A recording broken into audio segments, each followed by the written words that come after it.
اسماعیل علیہ السلام کو قربان کرنے لے جا رہے تھے تو شیطان تینوں جگہوں پر آیا اور انہوں نے پتھر مارا اور پھر وہی ڈھیر ہو گیا، تو اسے شیطان کہتے ہیں۔ تو یہ سنت بن گئی حضرت ابراہیم علیہ السلام کی کہ جس طرح شیطان بہکا رہا تھا حضرت اسماعیل کو بھی، تو ہمیں بھی بہکاتا ہے۔ ہم ہمیشہ شیطان کو ہم، آپ کا وہ ڈھیلا ویسے ہی ہے، کمزور ہے، تھوڑا سا تیز کر دیجیے اگر تیز چاہیے تو پیارے رسول صلی اللہ علیہ وسلم بڑے جمرہ کے پاس گئے تو آپ نے کنکری ماری اور پھر وہاں آپ نے خطبہ بھی دیا کچھ۔ جب سراقہ ابن مالک ابن جوشم نے کہا اللہ کے رسول یہ طریقہ حج جو آپ نے ہمیں بتایا ہے کیا ہم سب کے لیے خاص ہے؟ تو پیارے رسول نے فرمایا بل ابد، یہی طریقہ حج ہمیشہ کے لیے ہے۔ اس کے بعد نبی کریم صلی اللہ علیہ وسلم قربان گاہ کی طرف گئے۔ نبی کریم صلی اللہ علیہ وسلم قربان گاہ کی طرف گئے، اور لگتا ہے ایسا کہ اسلام سے پہلے بھی خاص قربانیاں دیتے تھے جو لوگ حج کرتے تھے، اور گوشت سکھاتے تھے۔ اس کو ایام تشریق اسی وجہ سے کہا گیا کہ 3 دن گوشت سکھاتے تھے۔ تو پیارے رسول اسی منحر کے پاس گئے، آپ نے کوئی نیا قربان گاہ نہیں بنایا، اسی پر جس طرح مینا جاتے تھے وہ مینا کے پورے مقام کو آپ نے جائے قیام بتایا، اور اسی طرح اسی منحر میں گئے تو آپ نے اپنے دست مبارک سے 63 اونٹوں کو قربان کیا۔ 63 اونٹوں کو آپ نے اپنے ہاتھ سے، اونٹ کو قربان کرنے کا طریقہ یہ ہے اللہ تعالیٰ جیسا کہ ہے کہ وہ کھڑا رہے، اس کے بعد ایک پہلو باندھ دیتے ہیں یا ایک پاؤں باندھ دیتے ہیں، کھڑا رہتا ہے، پھر اس کے بعد وہ جو گھانٹی ہے جس کو لبا کہتے ہیں اس میں چھری ماری جاتی ہے، خون گرتا ہے، پھر جب وہ گرا تو اور کاٹ دیتے ہیں۔ یہ ہے اونٹ کے ذبح کرنے کا طریقہ۔ بکری کو تو حلق کے ساتھ، سر کے حلق کے ساتھ، سر کے قریب حلق کے ساتھ، اور اس کو گردن شروع میں وہ جو نرم جگہ ہوتی ہے اس پہ چھری ماری جاتی ہے اور وہ خون نکلتا ہے۔ تو یہ کام خود 63 اونٹوں کا ذبح کرنا، پیارے رسول صلی اللہ علیہ وسلم کی طاقت کا اندازہ اس سے لگایا جا سکتا ہے کہ اللہ تعالیٰ نے آپ کو طاقت دیا تھا۔ اور باقی جو رہ گئی تھی 35 اونٹ جو رہ گئے تھے، حضرت علی رضی اللہ تعالیٰ عنہ کو آپ نے کہا کہ تم ان کو قربان کرو۔ 63 اور 35 جو ہے 100 اونٹ جو ہوئے، پیارے رسول نے 100 اونٹ گویا قربان کیے۔ ثم امر من کل بدنۃ، یہاں ایک مسئلہ خیال کیجئے گا کہ پیارے رسول نے ہر اونٹ میں سے ایک ٹکڑا کاٹ کر کے 100 اونٹوں میں سے 100 ٹکڑے یا 200 ٹکڑے کاٹ کے چھوٹے چھوٹے جو بھی ہو اس کو ایک ہانڈی میں پکوایا پیارے رسول صلی اللہ علیہ وسلم نے۔ ثم امر من کل بدنۃ ببضعہ، ایک ٹکڑا ہر اونٹ سے لے لیا جائے مذبوح جو قربان شدہ ہیں، فجعلت فی قدر، ایک ہانڈی میں رکھے گئے وہ ٹکڑے،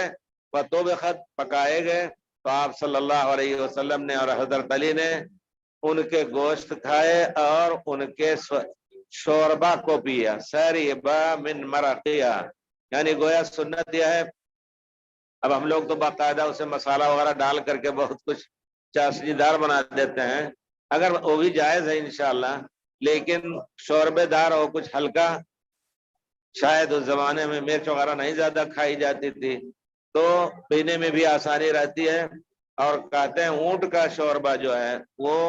ہر شوربے سے مفید ہے، کیونکہ اونٹ کا گوشت خاص طور پہ اس کی چربی بھی بہت کم ہوتی ہے، نقصان دہ نہیں ہوتا ہے۔ تو جو لوگ کولسٹرول کے مریض ہیں، زیادہ ان کے اندر چربی ہے، ان کے لیے کہتے ہیں اونٹ کا گوشت کھاؤ، اونٹ کا گوشت بہت ہی مفید ہوتا ہے کہتے ہیں یہاں کے لوگ۔ تو بہرحال پیارے رسول نے ان کے گوشت کھائے ان میں سے، اور پھر اسی طرح حضرت علی نے بھی کھایا، کیونکہ حضرت علی اور آپ کا دونوں کا یہ شرکت کی تھی یہ اونٹنیاں، یہ قربانیاں، تو دونوں نے شربا من مراقیہ، اس کے شوربے کو بھی پیا۔ قطعاً پیارے رسول صلی اللہ علیہ وسلم سب کچھ نہیں کھا گئے ہوں گے یا حضرت علی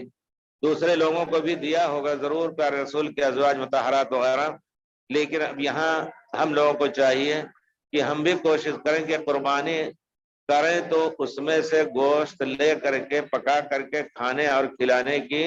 کیونکہ اللہ تعالیٰ نے بھی فرمایا ہے سورہ حج میں فَكُلُوا مِنْهَا وَأَطْعِمُوا الْقَانِعَ وَالْمُعْتَرَّ، غریبوں کو بھی کھلاؤ اور خود کھاؤ، اور دوسری آیت میں وَأَطْعِمُوا الْبَائِسَ الْفَقِيرَ، فقیر غریب لوگوں کو بھی کھلاؤ۔ تو اگر کوئی شخص طاقت رکھتا ہے، اور پیارے رسول نے فرمایا کہ آگے آئے گا کہ مکے کی مینا کی تمام جگہ قربان گاہ ہے، کہیں بھی قربانی کرے، نحر تو ہاں ہونا ومنا کلھا منحر، پیارے رسول نے فرمایا کہ میں نے اس منحر پہ قربانی کی ہے، کہیں بھی کوئی قربانی کرے تو مینا کی تمام جگہ قربانی کرنے کی ہے۔ لیکن چونکہ اس وقت ہیلتھ اور صحت کے اعتبار سے ہر جگہ اگر کوئی قربانی کرے تو اس کے خون، اس کے چمڑے ادھر ادھر پڑے رہیں گے، بدبو اور لوگوں کے لیے تکلیف کا باعث ہوگا، اس وجہ سے حکومت نے پابندی کی ہے کہ نہیں، قربان گاہ ہی میں قربانی کی جائے۔ پھر آپ نے یہ بھی فرمایا وَمِنَا كُلُّهَا مَنْحَرٌ وَفِجَاجُ مَكَّةَ، اس پر اگر غور کیا جائے تو بہت اہم چیز ہے۔ فجاج مکہ کلھا طریق ومنحر، مکے کے تمام گلیاں اور راستے چلنے کی جگہ اور قربان کرنے کی جگہ ہیں۔ پیارے رسول کے زمانے میں بہت سے لوگ آ کر کے مکے ہی میں ذبح کرتے تھے، اپنے گھروں میں ذبح کرتے تھے جو مکے کے لوگ تھے، اور دوسرے لوگ بھی گلیوں میں ذبح کرتے تھے۔ ہم پرانے زمانے میں دیکھتے تھے تو پابندیوں کے ساتھ ساتھ بھی لوگ گھروں کے ساتھ اپنے قربانی کر لیتے تھے، لیکن اب بڑی سختی ہے بہرحال۔ تو اگر کوئی شخص اپنے طور پر قربانی کر سکتا ہے تو کم سے کم یہاں آئے، یہاں کے قربان میں، یعنی اگر صبح نکلے آپ کنکری مار کر کے، ابھی قربانی نہیں کی، آپ خرید کر کے جا کر کے اپنی قربانی خود کر لیں یہاں کے قربان گاہ میں، اور اس کو نکلوا لیں تھوڑی دیر میں، بڑی تیزی سے مشینیں ہیں، چمڑا نکالا جاتا ہے اور تیزی سے اس کو ٹکڑے چھوٹے چھوٹے کر کے آپ کو دے دیتے ہیں، تو وہ اچھا رہے گا، اور آپ خود کھائیں تاکہ پیارے رسول کے سنت کے مطابق اور اللہ کے قول کے مطابق غریبوں کو بھی حصہ دیں، اپنے دوستوں کو بھی ہدیہ دیں۔ پیارے رسول نحر رسول اللہ صلی اللہ علیہ وسلم نسائہ بقرہ، پیارے رسول نے اپنی ازواج مطہرات کی طرف سے گائے کی قربانی کی، جیسا کہ حضرت جابر کی روایت میں ہے صحیح مسلم میں، اور ایک روایت میں فَنَحَرْنَا الْبَعِيرَ قال عن سبعۃ، صحابی لوگ کہتے ہیں کہ ہم لوگ 7 آدمی اونٹ کے اندر اور گائے کے اندر شریک ہوتے تھے، یعنی ایک اونٹ جس کو ایک ایک بکرا ذبح کرنا ہے، ایک ایک بکرے کے بدلے وہ گائے میں 7 آدمی شریک ہوتے تھے، اسی طرح اونٹ میں بھی اسی طرح، اونٹ میں بھی 7۔ اور کچھ لوگ آپ دیکھیں گے، آپ کتابوں کا مطالعہ کرتے ہوئے آپ کو راستے میں یہ مسئلہ ملے گا، کچھ لوگ کہتے ہیں نہیں اونٹ 10 آدمیوں کے لیے ہے، یہ روایت صحیح نہیں ہے، قربانی کے ہدی کے لیے،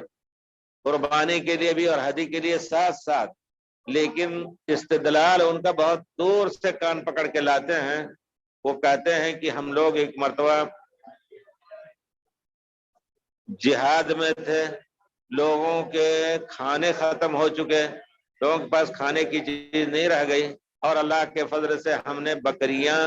اور اونٹ کو غنیمت میں حاصل کیا، تو پیارے رسول نے ایک ایک آدمی کو ایک ایک بکریاں دی، اور اونٹ کو 10 آدمیوں کے درمیان، اونٹ کو 10 آدمیوں کے درمیان دیا، یعنی یہ کہ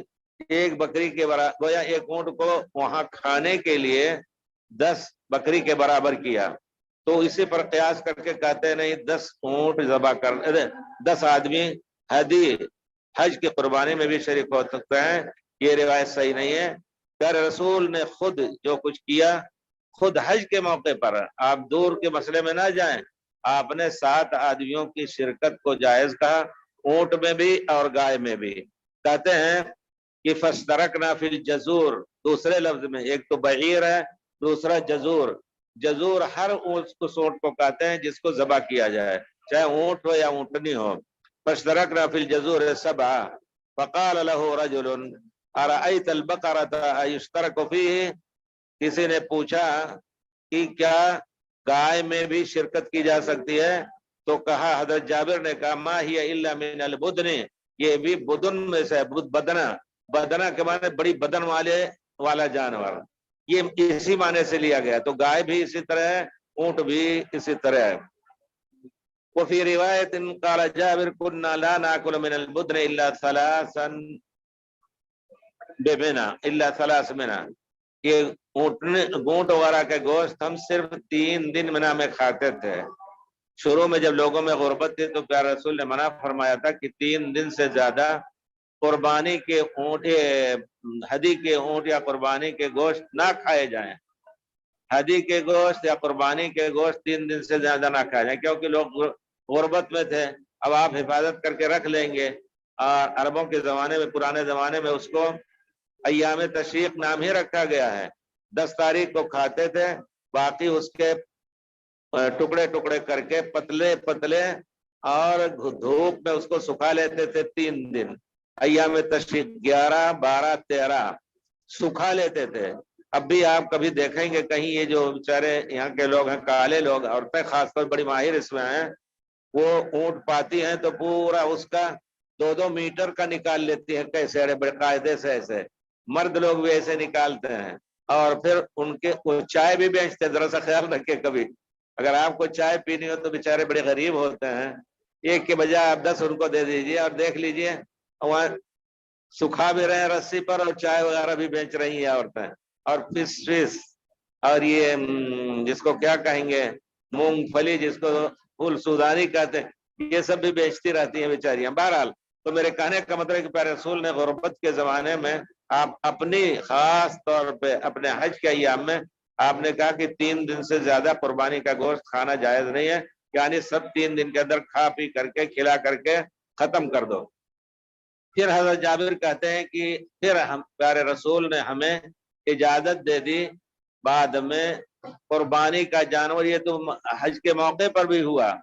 اور مدینے میں بھی قربانی کے زمانے میں پیارے رسول نے کہا کہ نہیں، کوئی شخص اس کو بچا نہیں سکتا ہے 3 دن کے بعد. لیکن حج کے موقع پر پیارے رسول نے کہا، توسع ہو گئی، حج کے موقع پر کہا کلوا وتزودوا، اب تم کھا بھی سکتے ہو اور اس کو زاد اور توشہ بنا کر کے لے جا سکتے ہو. حضرت عائشہ کہتی کہ ہم نے پیارے رسول کے لیے اسی سفر میں گوشت بچا کے رکھا، مدینے تک کھاتے رہے پیارے رسول صلی اللہ علیہ وسلم، یعنی 8 دن کے سفر میں کھاتے رہے. فَأَكَلْنَا وَتَزَوَّدْنَا، حضرت جابر کہتے ہیں کہ ہم نے کھایا بھی گوشت اور پھر ہم نے اس کو اٹھا کے ہم اس کو لے بھی گئے. حَتَّى بَلَغْنَا بِهَا الْمَدِينَةَ، یہاں تک کہ مدینہ تک پہنچ کر کے گوشت کھاتے رہے. اس کا معنی یہ ہے، حقیقت یہ ہے کہ واقعی یہاں ہمیں ایک نصیحت لینی چاہیے. اگر ہم ایسے ملک میں جی رہے ہیں جہاں غریب لوگ ہیں تو ہم دیر تک رکھ کر کے فریج وغیرہ میں اپنے گوشت نہ کھائیں، غریبوں کو تقسیم کر دیں. یہ پیارے رسول صلی اللہ علیہ وسلم کی نصیحت اور وصیت کے مطابق ہے. لیکن اللہ نے سب کو وسعت دی ہے تو پھر آپ جمع بھی کر سکتے ہیں، رکھ سکتے ہیں. اور صحابہ کرام پھر قربانی کے عام گوشت کو جو اضاحی ہوتے تھے حج کے علاوہ بھی، کہتے ہیں ہم اس کے 3 ٹکڑے کر لیتے تھے، 3 قسم کرتے، 3 ٹکڑے. ایک ٹکڑا تو ہم خود کھاتے تھے، ایک حصہ، دوسرا حصہ اپنے پاس پڑوس اور دوستوں کے لیے ہدیہ کے لیے، تیسرا حصہ غریبوں کے لیے. یعنی اگر بھی 30 کلو کا بکرا ہے یا جانور ہے تو اس کو 10 اپنے لیے رکھتے تھے، 10 اپنے دوستوں کے لیے یا پاس پڑوس کے ہدیہ کے طور پر، غریب سمجھ کر کے نہیں. اور تیسرا حصہ غریبوں میں، جن کو غریب جانتے تھے، تقسیم کرتے تھے. تو یہ چیز ہونی چاہیے. اس کے بعد یہ قربانی کا مسئلہ ہوا. پیارے رسول صلی اللہ علیہ وسلم نے جب قربانی کر لی تو آپ نے اپنا مبارک سر مڈایا. اللہ اکبر. یہاں بھی تفصیل میں آپ دیکھیں گے پیارے رسول نے اپنے غلام ابو رافع سے کہا سر مونڈو، اور داہنے سے انہوں نے شروع کیا. یہاں ایک مسئلہ یہ ہوتا ہے کہ یہ ہو ہی نہیں سکتا، جیسا کہ علماء نے لکھا ہے کہ حضرت ابو رافع نے پہلے اپنا موڈ لیا ہو پھر پیارے رسول کو موڈا ہو. نہیں،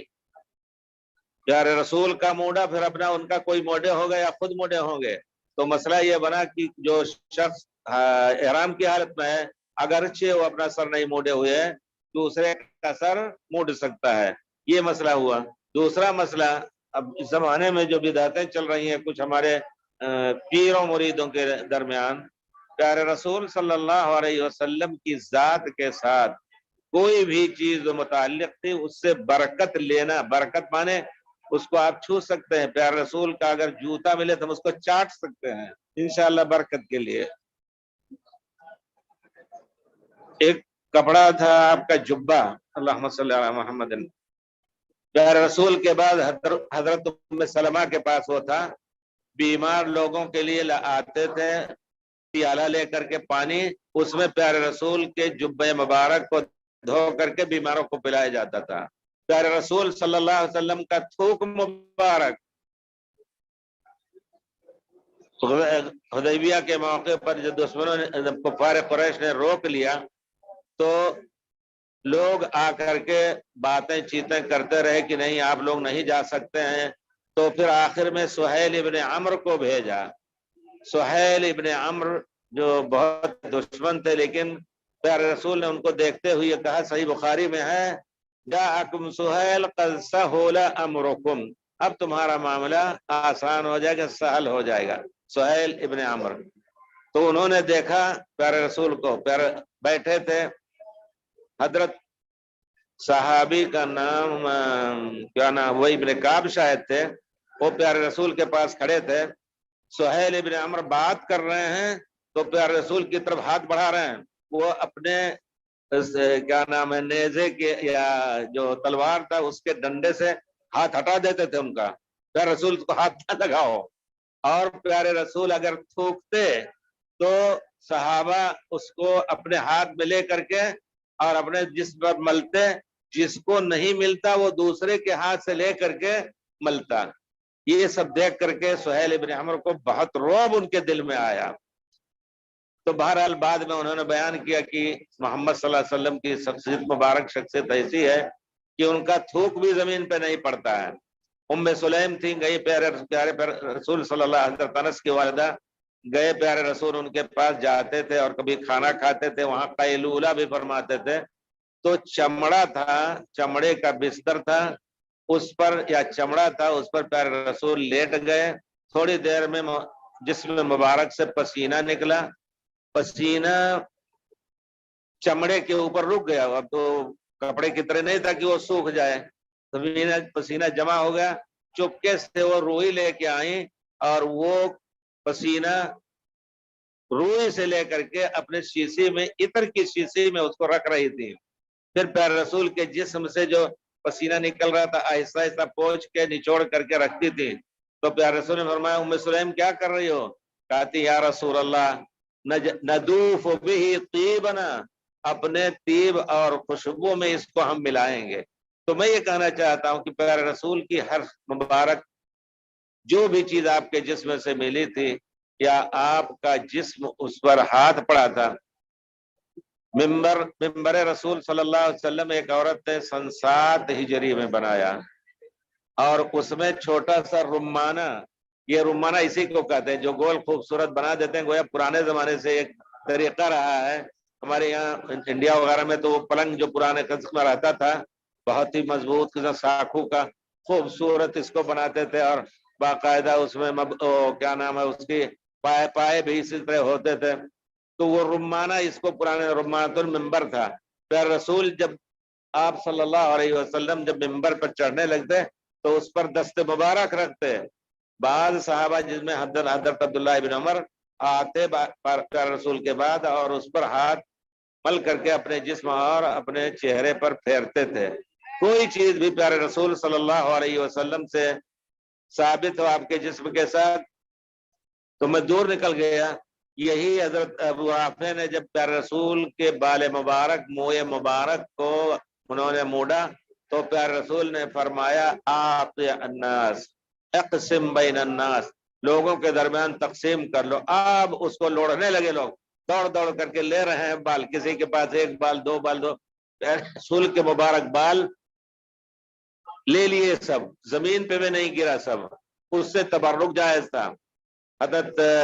اور اسی طرح